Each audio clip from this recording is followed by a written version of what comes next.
Hey everyone, welcome back to my YouTube channel. In today's video, I'm actually going to be doing an Etsy shop critique. This is one of the many free critiques I do every single month for free to give back to my community. So if you would like a chance to win a critique, I will leave the link right below the video where you could sign up. Now, if this is your first time visiting my YouTube channel, consider subscribing. I do upload weekly videos to help you build an impactful online business. And also don't forget to hit that notification bell. This is for everyone, so you'll be the first person notified of any new videos that I upload. In addition to that, if you're new to Etsy, you're a beginner, I have a lot of resources that you can find right below this video that will help you get started the right way. So make sure that you check them out. And let's head over to my computer to see who is today's lucky Etsy critique winner. So today's lucky winner is the store called Melting Scents Co. by Sylvia. So congratulations. And even if you didn't win this critique, make sure that you stick around until the end, because everything that I'm about to talk about is related to any type of niche. So all you need to do is just apply it to your very own store. If you have any tips for Sylvia, make sure you leave them right below the video, or if you have any questions about anything that I mentioned, just leave a comment and I will respond and help you. So let's go ahead and get started. For those of you that are attending my first critique, what I normally do is I grab one of these listings and I do an audit on that listing. I talk about product photography, the title, the listing description, Etsy SEO, Google SEO, the curation of the store, branding, and much more. Now, everything that I talk about in a particular listing can be duplicated for all of her listings. So it doesn't matter which listing I pick. It's the same formula that you're going to paste and copy on the remainder listings in your store. So the listing that I'm doing an audit on this beautiful store is this one right here. So the first thing I want to talk about is product photography. You guys already know this, right? Product photography is so important. When people are shopping online, your photo is the attention grabber. And when you're shopping on Etsy, let's say this is your product here. This is your competitor all around you, right? So what makes your photo the best it can be? What makes the photo stand out from everyone else that when the person is scrolling in your feed, it's going to take notice of you, stop, pay attention to your product, click on it, engage with your listing description, learn more about your brand, and hopefully, right, make an informed decision of whether they want to go ahead and proceed with the sale. So you want to make sure that your photo is cropped in a complimentary way, that you showcase the product, that when people look at it, there's no confusion on what exactly they're buying. The photo looks crispy, beautiful, and it showcases the product. Out of everything, it showcases the product that you're selling. So this is applicable for any type of niche, whether you sell warmers, or whether you sell candles, or you sell t-shirts, or you sell shoes. It applies for every type of niche. So her photo is pretty good. She has a really beautiful aesthetic in her store. I think she has a beautiful aesthetic. Let us know on the bottom if you have any opinions on anything she can improve. I do think her photo is great. What I think of this photo, though, is that I feel like it can be improved. It's not a bad photo. I know exactly what I'm buying. It's going to be a wax warmer. But what I would prefer is maybe not having all of this white space here, and maybe having the products a little bit closer. So when people are browsing, this might look a little bit too small for them. So we want to make these like the focus attention. We don't want the focus to be all in this white area here. That's what I see when I first look at it. So it would be nice if you could, Sylvia, put these beautiful wax warmers that you have as the focus attention of the actual photo. So making it more bigger so people could take a really good look at it when they're just simply browsing, right? Now, once they click on it, obviously, I was already playing with this. We could see the actual photo a lot closer. But keep in mind, you only have a few seconds to grab someone's attention. So you want to make sure that the main photo, they actually see the product in detail. You don't want it to be hard for them to see it or for them to have to click to kind of get a closer look, if that makes sense. You did a really good job of having additional photos of your product. You have this one to show the size of it. You have additional ones with the different colors. You have here these beautiful matches that I'm assuming come included. And then you have here details of the actual product, right? Burns within sight. This is great. I will also include this, probably you already do this already, within the actual order as well. So include this not only here, but inside the order when they get it as well. What I would do is possibly work on this again. The text looks a little pixelated. You see how it doesn't seem as clear?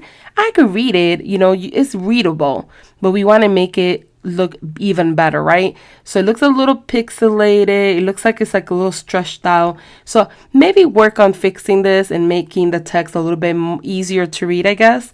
But great job on your photos. I did see that. I did notice earlier you have them by the listing color, so that's great. When people are buying, they're not going to get confused on what exactly they're buying.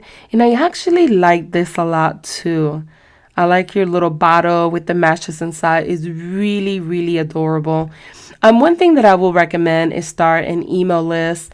I didn't see it in your listing description, and I didn't see it in your About Me section either. So I had looked at your store prior, and it's really important that you either go ahead and do the AppWeber, which is the email provider that Etsy recommends, and they're their partner, or make sure that you include it here. You do have here, let's see, maybe this is what it is. Lastly, don't forget to get 20% off. Let's see here. Maybe this is what it is and I just didn't see it. Oh, you do have it. So great, great job. Now, when we look at this, right? So let's go back to your About Me section again. So one thing that I've noticed is that when I go here, right? And I'm reading your About Me section, person has to click on more to see it, and that's fine. You have it here. This is the only place that will actually be a clickable link.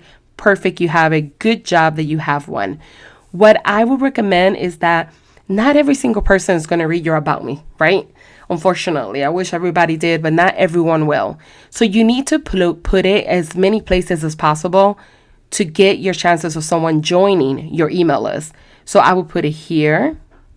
I would put it in your photo, right? Like I mentioned. So having a picture where you say, get 20%. If that's your offer that you're offering, get 20% by joining my email list, link in description, and then you put the link here. So I would put it here, maybe in your About Me section.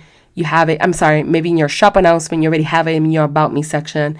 And then make sure you promote it outside of Etsy. So anywhere and everywhere that you promote your Etsy products. So great job there. But those are my recommendations for your photos.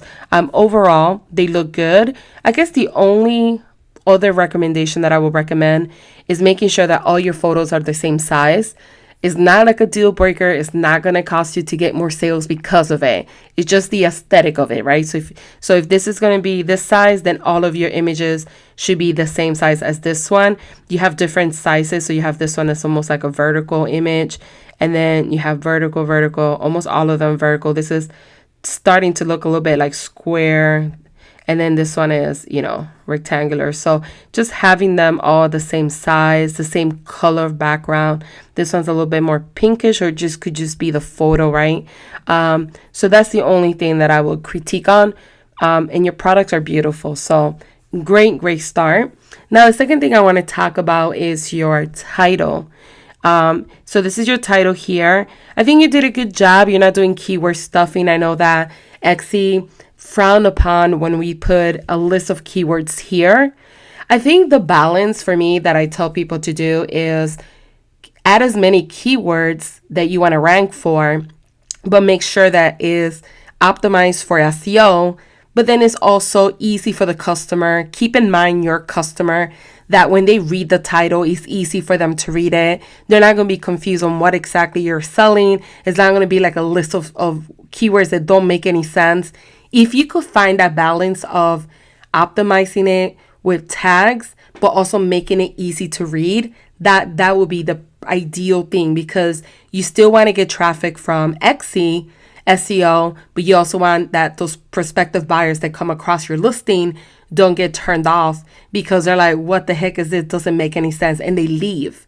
And that's what Etsy, that's the reason why Etsy frowns upon it, because many people get turned off by it. I do believe that people get turned off by it only from experience. In one of my wedding stores I have, or not wedding stores, but my wedding store has, one of the listings is like, edit template, and then has do yourself template, and then has instant download template. And I remember when I had it listed that way, so many people were getting confused on what the heck am I getting? Is it a download? Is it, are you editing for me, or am I editing? And I remember that all the time on that one particular listing. So I had to rephrase the words, choose different tags that didn't confuse the buyer.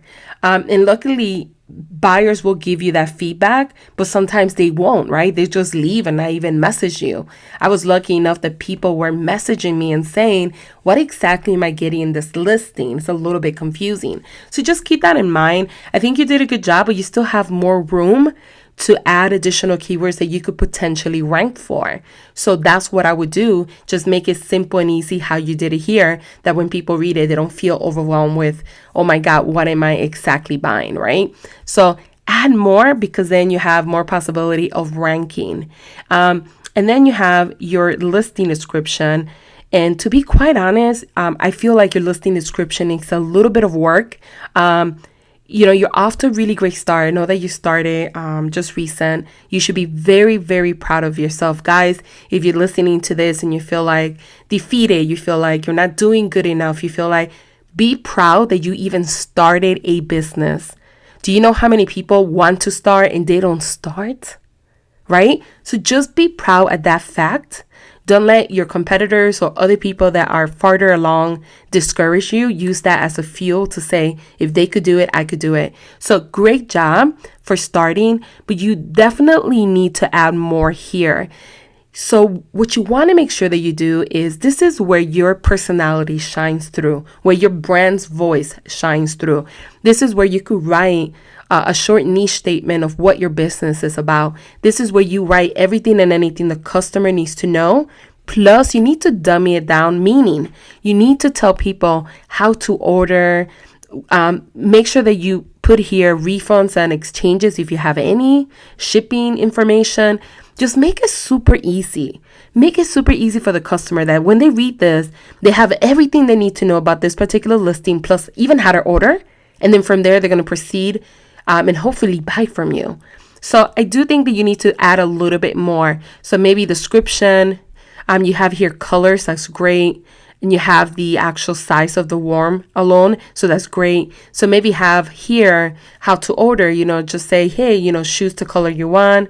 2, add to cart. 3, pay. 4, if you have any questions, let us know. And then have shipping policy, have return policy, have, this as well, which you did a really great job. You have a link to the additional warmers in your shop. And then you have down here additional links to other products in your store for gift boxes. So that's great.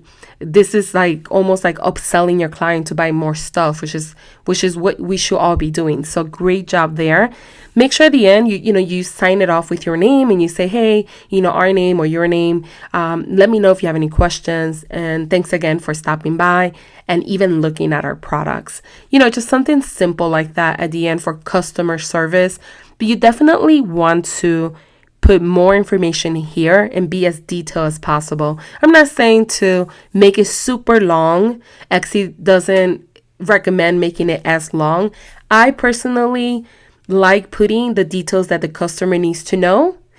And if it happens to be a little bit longer because I'm being very detailed, then that's what it is, But don't go overboard. Like some people put like 10 reviews and they put, links outside of Etsy that maybe like their Instagram or other places. Besides having your email list, I don't think you should have anything else because the email list is important. But a new follower, yes, it's great to grow your social media, but you don't want them to leave here, go to your social, and then don't come back. So you want to keep them in your store. So that's the reason why I limit links that are outside of my platform besides the email. That one I do add. So I will add a little bit more. And in addition to that, just for SEO purposes, you need to include your tags in your product description. You need to include them organically. So therefore, when people are searching for your products on Google, they could find you'll get more visibility from Google. So that's the main reason why you want to add them there. And don't forget that the first 155 characters is your meta description, which is a snippet that's shown on Google. So when people search for ceramic wax warmer, if you happen to rank for that keyword, your link will show up on the first, second page of Google. Let's say that's where you rank. They'll click on it, come to your store. So what I recommend is giving the customer directions. So including your focus keyword, including an enticing description of what you're selling, and some type of direction like click to learn more, click to shop now, click to grab yours today, because you essentially have to tell the buyer what type of action, right, you want them to take next. That helps you increase your click-through rate, and it helps them come back to your store and hopefully engage with your brand, engage with your photos, engage with the listing description, and then from there make an informed decision if they want to buy. So let's look at your tags. Great job again on your email list. And great job for branding it so people know, okay, this is the same company. And let's go ahead and look at your keywords. So I'm using, guys, eRank Pro. You guys could use any keyword tool that you feel comfortable with. If you're doing keyword research directly for Etsy's platform, Marmalade and eRank are like the two that are the best. There are other tools that give you research for like Google. And I don't mind using those either because they do give you ideas of what terms people are searching for as well. But normally, if you're just starting out, eRank or Marmalade would be good. I personally prefer eRank, even though Marmalade is really good as well. I've just been using eRank for a very long time. So I'm using the Pro version if it looks different to you guys. This is her keywords here. And we're going to do a quick audit on those keywords. So here are all the keywords.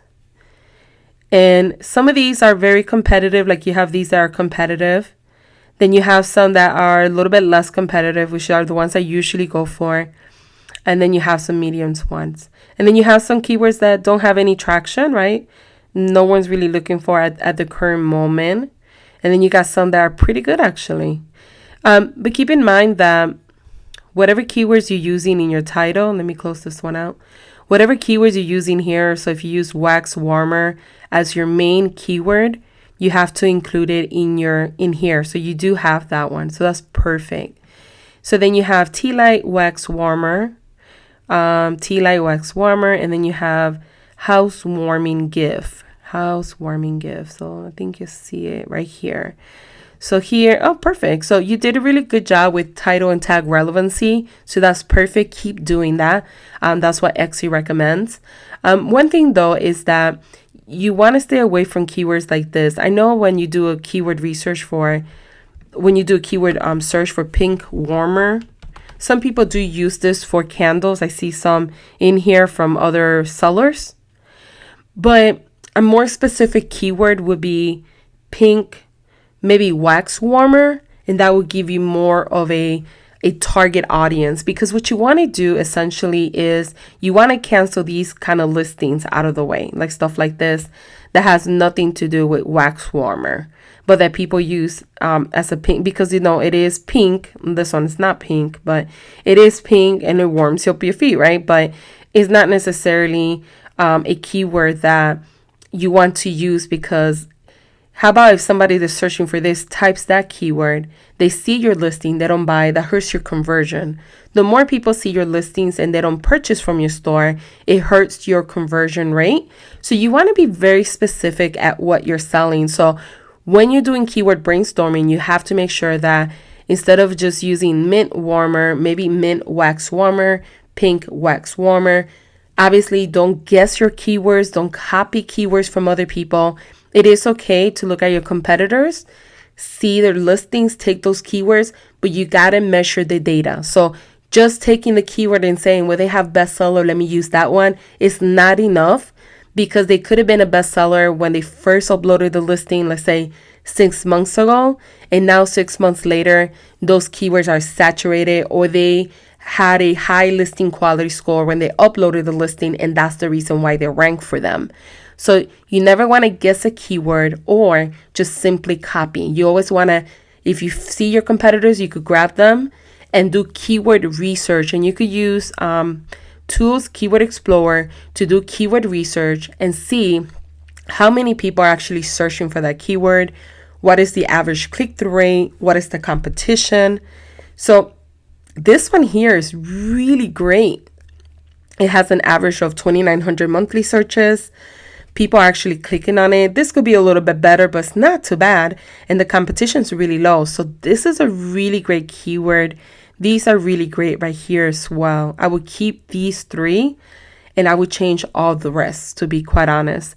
And it is okay to have broader terms like gift idea or housewarming gift. Those are okay to throw in a couple here and there, because if you happen to get a high listing quality score, you could potentially rank for keywords that are more searched on a regular basis. Like this keyword has great search volume. And if you were to get found, let's say you were to rank for this keyword on the first page because you got a bestseller, that's going to be a really like a gold mine. It's going to start driving you so much traffic. So it is okay to sprinkle some. Just don't use every single keyword that's so competitive either. You have to kind of have a combination. I like long tail keywords, very specific keywords, and then throw in a couple of the keywords that are a little bit harder to rank for in case I have a potential to rank. But only keywords that are really, really relevant to what I sell. So what you sell, honestly, I feel like it would be a housewarming gift that somebody will buy. I almost want to say I got a couple of them in my house that people bought me for our housewarming like 7 years ago when we purchased our condo. So I could kind of see that. So you want to definitely use keywords that, if you're going to use something like this, that are relevant to what you sell. And then once you have those new keywords, you're going to take the keyword that has the most search volume. So in this case, it would be this one. And you use that as your focus keyword, which you did a really good job. I think the reason why you're not getting as much visibility is because a lot of these have no traction. You see how these have less than 20, less than 20? They have no traction. So these are not really helping you. These 3 are like the ones that are running the most traffic for you. And then these are so competitive that since you didn't rank for these keywords, I don't believe you rank for this one. Let's check if you're in the first page. You're definitely not getting traffic from those either. So let's check really quick, guys. This is something you could do for all your listings. You also could do it incognito. I normally just do it incognito. And let me see, file, incognito. Just go to Etsy. And incognito, it just takes all the searches you have done before. So you could have a fresh search. And it's better to do it this way. So I don't see your listing on the first page. Doesn't mean you can't rank for it in the future, but I don't see it right now on the first page. And that listing has that keyword has 1.2 million people using it. So you could just imagine it's almost like not impossible, but extremely hard to rank for a keyword like that. But if you were to rank, just imagine all the traffic you're going to get. So do a mixture of long tail keywords. Keywords are very specific to your product, and then throw in 1 or 2, maybe up to 4 no more of broader terms in case you do rank for those keywords. Let me look at your category and attributes since Etsy look at those. So let's go ahead and look at your category. Great job. Your attributes, you put dorm. So you have all of these as attributes. Housewarming, I think, is really great. Be careful with attributes. They act like tags. So if you choose the wrong attributes and your products are shown to those people and no one's buying, it hurts your listing quality score. Obviously, it hurts your conversion rate. So you want to make sure that you're very accurately choosing the right attributes that match with what you sell. So this one is perfect. This one, I'm not really sure. A dorm. It could be maybe you do get a lot of people that buy and they live in the dorm, and that's how you know this information. You know your product better than I do. So if that's the case, then you leave it, right? But just keep that in mind about what I said about attributes. So let's go back to your store. Just want to do a quick look at your store. I feel like you have a really beautiful logo. Whoever did your logo, maybe you did a really great job. It goes with your store. You have a really nice aesthetic in your in your banner. You have your Easter, you're already promoting on time, just getting it out there. You have your beautiful picture here of yourself smiling. That's great. You have your logo. You have your photos actually are not bad, with the exception that I would say make these a little bit closer up like this so people could see the product a little bit better. But to be honest, you have a really good creative eye. This one, because the actual soy wax is white and this is white, I would pair this with like a darker color or something so it doesn't like blend in and could stand out. Like this one stands out really well, but this one doesn't, and it's only because of the color is very similar. But I mean, other than that, those are kind of like little things that you could fix. It's an easy one to fix. It's not like you have to redo all your photos. You have a great review, so we don't have to really talk about that. You have your shop policy, and you have your About Me section, which is really important, guys, for your customer market experience. You have that filled out. You have it in About Me section filled out. You have photos. You have a little video. You have your story. So great job. I mean, overall, I think the biggest takeaway for you is Etsy SEO. I wanted to review her Instagram account in case you guys use Instagram now and looking to grow your Instagram and learn some tips. Make sure that you stick around. So this is her beautiful Instagram account. She has her logo, so great job there. You have a little bit about who you are, where you live, free US shipping. You have the link here. Thanks for your support. This is great. I like the order that you have it as well. You have your little call to action pointing down, like click here. And you have right here, right? Beautiful images. You have all of them here. Your pictures look really good. One thing, guys, make sure that when you're writing out your Instagram, make sure that you write a longer caption. You have to be detailed about what you're selling. You got to excite people to want to click to learn more about your products, and tell people, hey, want to learn more about this product or want to get it for today or grab it today. Click the link in bio to shop now. You have to be very specific. You have to tell that to people. Use all 30 hashtags. The more hashtags you use, the more you amplify your reach. And tell people, if you like this, let us know what you think below. Tell people to engage with your post. The more engagement you get here, right, the more Instagram will show this to more people. You could reach their Explorer page, etc. So you have to tell people, hey, don't forget to like. Another thing with Instagram is if you want to grow on social media, no matter what platform you're using, it's all about consistency. I'm not saying that you have to post 5 times a week. I'm just saying if you're going to post like twice a week, post twice a week. If you're going to do it once a day, then do once a day. If you're going to do maybe once a week, then that's fine. Do the once a week. But don't go a whole month, almost like you are right now, without posting, because then you won't get the growth that you want. So you want to be very, very consistent. And another thing with Instagram that I wanted to kind of just let you guys know is, because Instagram is owned by Instagram, it's not your own platform. For those of you that want to sell on Instagram, I don't think it's the worst idea, but I do think that it's time for people to create a website, something that is your own that no one could take away from you. I'll give you an example. I have this post here. I did this post last Friday, and this was basically, me helping small business owners. Hey, come here, share your business. Y'all could, make sure that you only share your business if you guys are going to form relationships, right? Because you don't want to just anyone to follow you and then they never like your post, they never buy from you. So you have to be really strategic with who you follow. So I did this post, and as I was responding to other people's posts that were saying, hey, Nancy, thank you for doing this. When you do these, they always help me. I always gain whatever. While I was liking and responding to people, I guess I must have responded to too many people. And Instagrams didn't let me post or comment or like for a whole entire week since last Friday. The lift just got removed today. So by tomorrow I should be able, or today, because it's Sunday at 3:24 a.m., I will be posting again. But that's what I mean by stop renting platforms. that don't really belong to you, because if something like that happens, like you commented too much, I wasn't spamming. I was commenting to people that commented in my post, right? I was being social, which is what Instagram tells you to do. And it still counted against me. So if this was my only platform to make money, that's a whole week that went by that I couldn't even respond to people. They probably think like, oh, this girl can't even, respond to me. And it wasn't that. It's that my account got stopped, right? So keep that in mind as you proceed.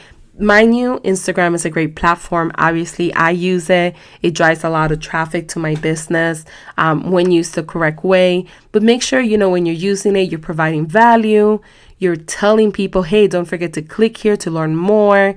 Redirect people to where you want to take them. Experiment, try reels.